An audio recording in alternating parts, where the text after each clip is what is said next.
what do you think of the skills that people should start to develop in their 20s in general to make them better human beings, more potentially open to success financially, relationship, health-wise? What are 2 or 3 things that everyone should focus on in their 20s? Well, it certainly doesn't hurt to be in good physical condition. So we can walk through it. Stop drinking too much. How do you know if you're drinking too much? You regret what you do when you're drinking. It's interfering with other important goals. It's causing you financial distress. It's getting you in trouble with your friends or your family. It's getting you in trouble with the police. Okay, so stop abusing substances if you can, right? If you see that they're hurting you. And alcohol is particularly pernicious in that regard. So, physical health. Are you in decent shape? Are you strong and coordinated? And if you're not, well, you'd be better if you were. Right. You'd feel better, you'd be more effective, you'd live longer, you'd be less sick. And you really see that mount up. Like if someone's been in shape once in their life, they age way better. And it's also a really good way of maintaining your cognitive ability. Like, you hear about those exercises that you can do online to make you smarter and keep your cognitive ability intact. Yep. Those don't work. There's no evidence that they work. People keep saying that they make you smarter, or they maintain your cognitive function. Psychologists have studied that for 50 years, hoping that one of those things will work. Trying all sorts of creative tacks, they don't work. Exercise works. Cardiovascular and weightlifting, you start to decline in your fluid intelligence at about the age of 25. And it's a linear trend downhill, and it can accelerate as you get older. It's just like this, quite ugly. If you exercise, you stave that off. So that's really useful. Maintain your relationships and foster them. So when I look at successful people, they're really good at something. They're reliable, right? You can count on their word. They're generous, and they have a wide connection network, which becomes more and more valuable as you get older. Yeah. So it's one advantage that older people really have over younger people. They have a connection network, and a connection network is huge. Well, you could be connected to 1,000 well-connected people. Okay, that means you are connected to the entire world. Right, it's unbelievably valuable. And that's one of the things that's so absolutely remarkable about the situation that I'm in right now. As far as one of the great benefits is I can contact pretty much anybody and they'll talk to me. It's like, really? That's so cool. I'm interested in infrastructure for reasons I won't get into, but I'm interested in infrastructure development. I think it's a good method of wealth transfer. It's a good solution to the problem of inequality and employment. I reached out to a leading expert on infrastructure last week, see if he'd talk to me. I thought, I don't know anything about infrastructure except that it's worn to a frazzle and we should do something about it. He agreed to talk. And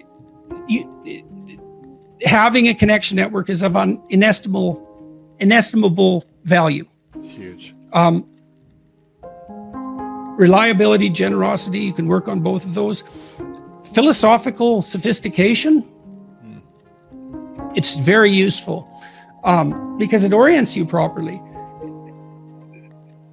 You have a sophisticated sense of the world. You find, for example, that doing things for other people is actually more rewarding than virtually anything else you can do. And you hear you should be of service to other people. Well, if you actually watch yourself,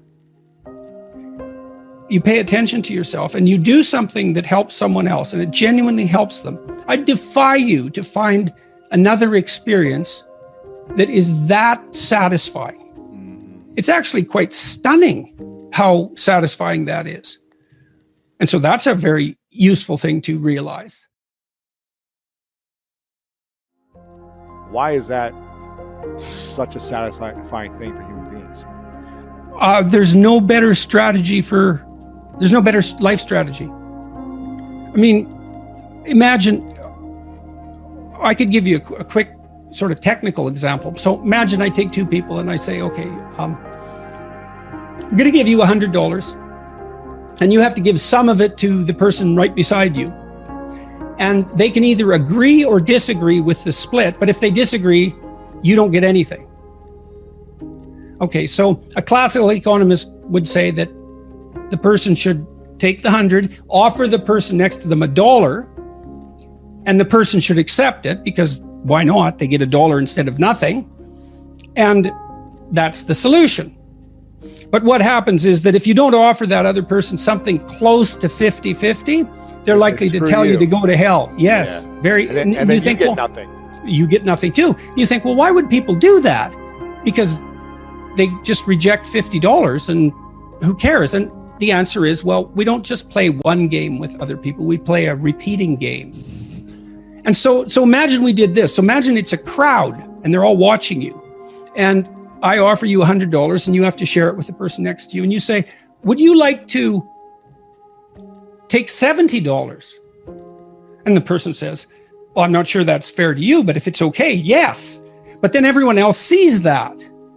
And now they all have an opportunity to pick who they're going to play with next. Well, you're not going to get picked last, are you? Remember what you told me? You didn't want to get picked last, right? I did not. Okay, so what you did was you turned yourself into an athlete. A machine. Okay. That was always going to get first. Okay, great. So, but imagine we expand that game. Yes. And we say, you want to be the person that everyone wants to play with. Yep. Well, then all you have in your whole life is invitations to play. Well, how are you going to be that person? Be productive, straightforward, generous. Make everyone else better around you, and they're going to want to play with you. Absolutely. So there you go. And then you get to play. Yeah, exactly. Well, how is that not the best possible deal? It's clearly.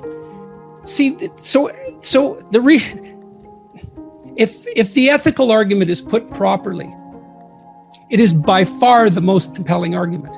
It's like if you want to have everything you could possibly want and more, then be a good person.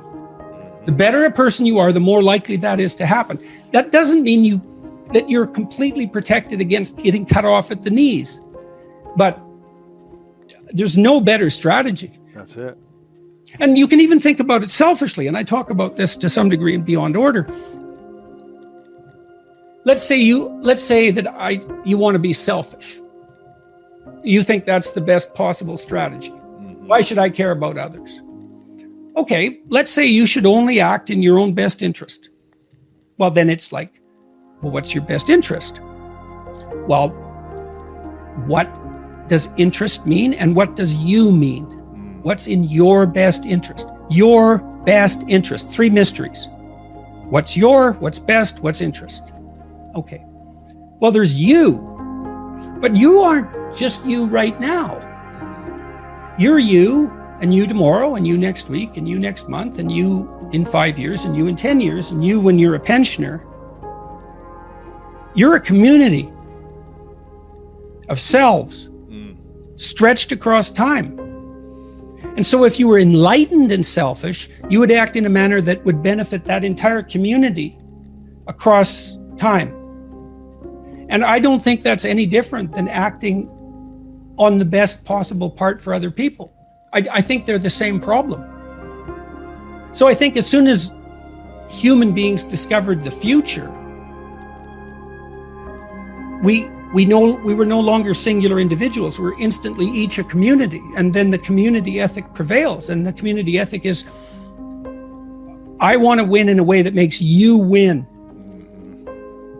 That's the best possible victory. Jocko was telling me when we talked this week, he's this tough character, man. You know, and he could have, and I'm not telling tales out of school here, he could have been a criminal, no problem.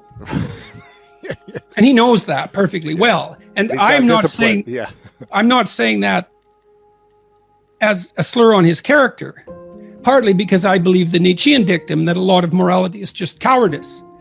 Whatever he might be, he's not a coward. And just because you obey the laws doesn't mean you're moral, just might mean you're afraid. In any case, so the question is, well, what socialized this brute? Well, he was taught in the Navy SEALs. Yeah. Take care of your team. That's your fundamental purpose. And he noted, and we had a long discussion about this, the successful guys, man, they've got your back. Wow. Right? You know Trust that above them, yeah. all. Yeah, and if you aspire to a leadership position among those brutes, let's say, and you aren't someone they know to have your back, they're not following. You're not going to make it. Yeah. You're not going to make it. And so this is why the discussions of power that are so prevalent in modern culture bother me so much. It's like, you think male hierarchies are predicated on power? You really think that? They are when they've gone rotten. But when they're not rotten, that's not what they're predicated on at all. The capacity to exercise power, that's really important. You need that. It has to be part of you for you to be admirable. It's like, you could be a badass son of a bitch. Yes, I see that. And that way I'm somewhat intimidated by you. And that's actually a testament to your moral virtue, that you have enough force and power to be intimidating. But then if you can encapsulate that and take that potential for power and harness it to this broader good, well, that's unstoppable.